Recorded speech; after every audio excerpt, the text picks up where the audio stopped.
Good morning, good morning, good morning. It is after fall break. It's getting close to the end of October, October 24, Monday. Here we go. Wow, do we have a lot. I'm going to need you to really, really, really, really pay attention. All right? Really pay attention. We got a lot. First things first, this week is Robin Hood. That's coming up this Thursday, Friday, and then the 2 o'clock showing on Saturday. Highly recommend that. If you're looking for details on that, you'll go to the top, and here's how you get your tickets. Here's the times. Okay. So anyway, super excited about that. But yeah, just really pushing that.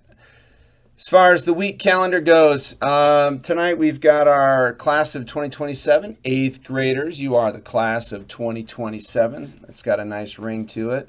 So that's at 5:30, high school information night, dinner. 6:30 is parent preview night, which is for families that are interested in Denver Christian and want to come learn about it. Many of you have attended those in the past. Orchestra Club is still going. We got the Quest field trip this Wednesday. I'm sure you'll have details. I'm sure you already have details about that. So the Quest field trip. We've got chapel this week. Thursday, we've got a shadow student. And then, again, we've got Robin Hood. And then Friday, Mr. DeBoer and myself, we will be in all-day instructional coach training. So Mr. DeBoer will have a sub for that day. Mr. DeBoer, as many of you know, is our instructional coach for middle school. It's kind of his, it's part of his teaching load. So anyway, he and I are going to do some training together with a group of instructional coaches here at Denver Christian, and we are bringing in someone to work with us. So we're excited. There's your dining hall cleanup crew: Aspen, Nixon, Eva, Landry, Ashton, Tristan, and Brielle. Here are your upcoming events. Okay. A couple things. One is we still need leaf raking. Oh, activities. There it is. We still need drivers for leaf raking. We still need quite a few drivers for leaf raking if we're going to pull this off in 2 weeks. We need drivers. I'm definitely short on drivers. Definitely need more drivers. So please, please, please get in here. Go to our main page. You'll go to activities, leaf raking, and then you'll kind of scroll to the bottom and fill out this form. But we are definitely in need of leaf raking drivers. It's going to be an awesome day. It always is, but we need drivers. So today is quarter 2, which means a couple of things change in your schedule. Obviously, one of them is electives. Many, not all, of you have filled out the form that I sent to your email for your electives that start tomorrow. If I do not hear back at some point this morning, I'm going to put you in an elective. I've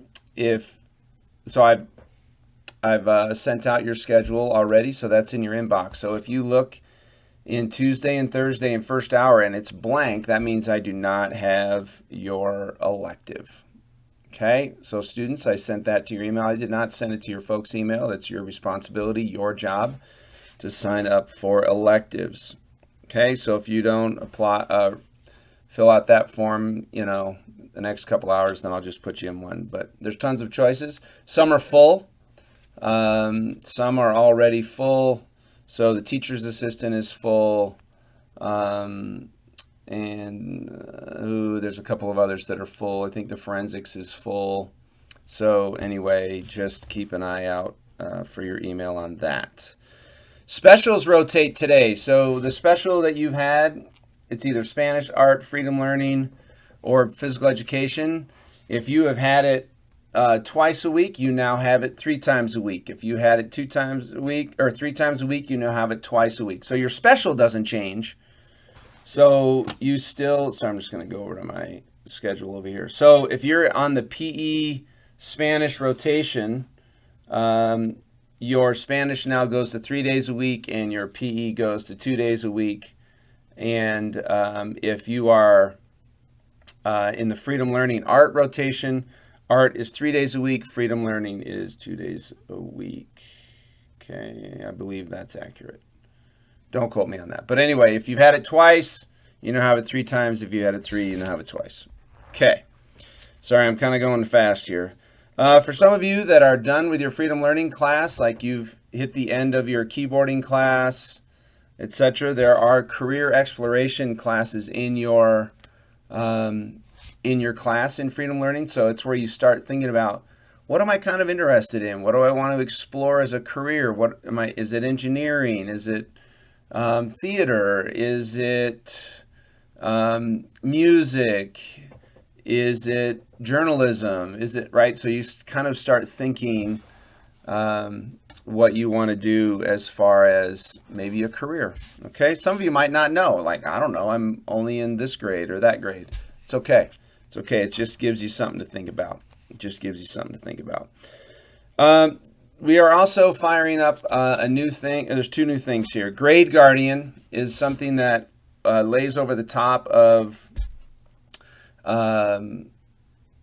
Canvas that generates reports for me and your teachers to see, and Mrs. Cater and Mrs. Slaughter to see. And it basically says how well you're doing. It assigns a score based on an algorithm on your grades and things like that, missing assignments and such. And that is going to be used to determine eligibility. We've always had kind of this, how do we do this system of eligibility and how do we make this work? Grade Guardian is the solution. So we are going to definitely use that. And so it has you in a red category, a yellow category, and a green. Green, you're good. Yellow, you're like, uh-oh, probably should take a look. Red says something's not going as well as we would like it to go. Okay, so Grade Guardian is coming out. I'm going to send out a separate video on Grade Guardian because that's going to take up a little more time. But again, we're going to use that as our eligibility.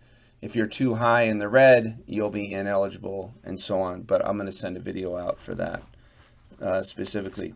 Mrs. Rudy is going to start very, very soon an executive functioning club. It's going to meet both before and after school for about a half an hour each. And I'm having a hard time getting organized.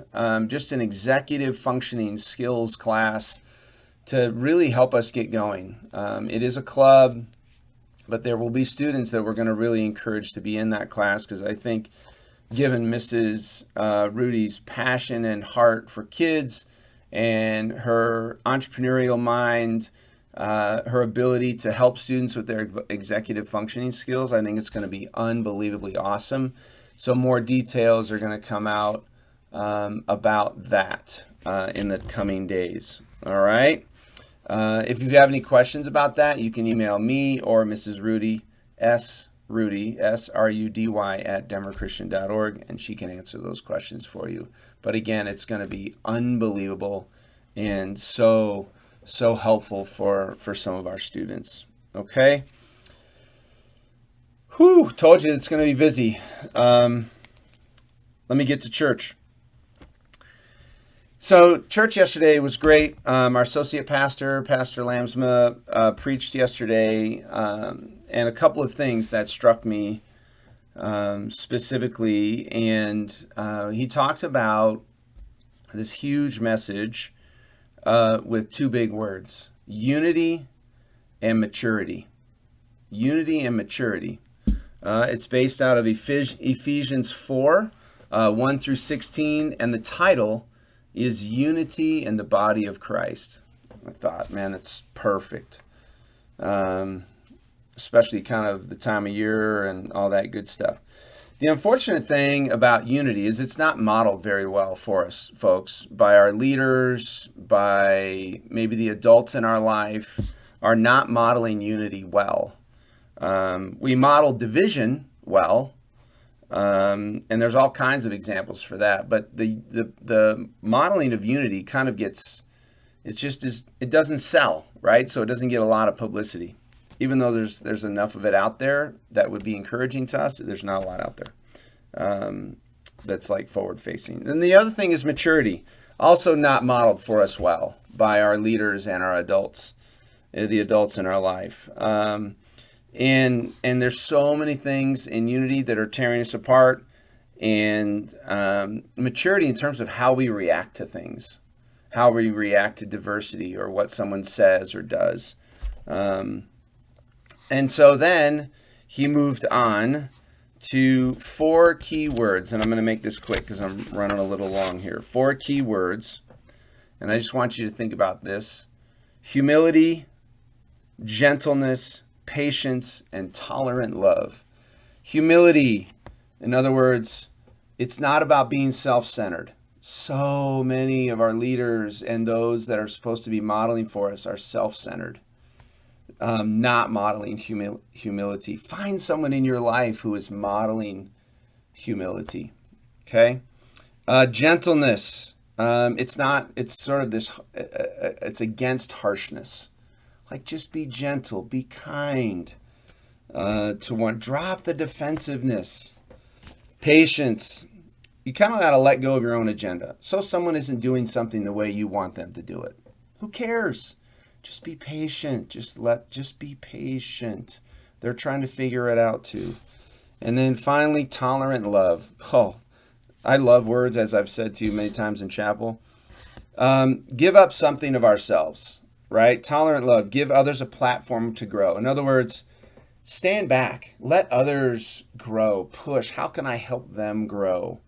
Right? Their growth and maturity is just as important as my own. So I need to be tolerant and patient with others. So anyway, I've gone over way too long. Sorry, but I wanted to share that. I didn't want to shortchange my devotion. So anyway, love you dearly. We'll see you in the halls, in the classrooms. Welcome back. Quarter 2. Here we go. Let's do it.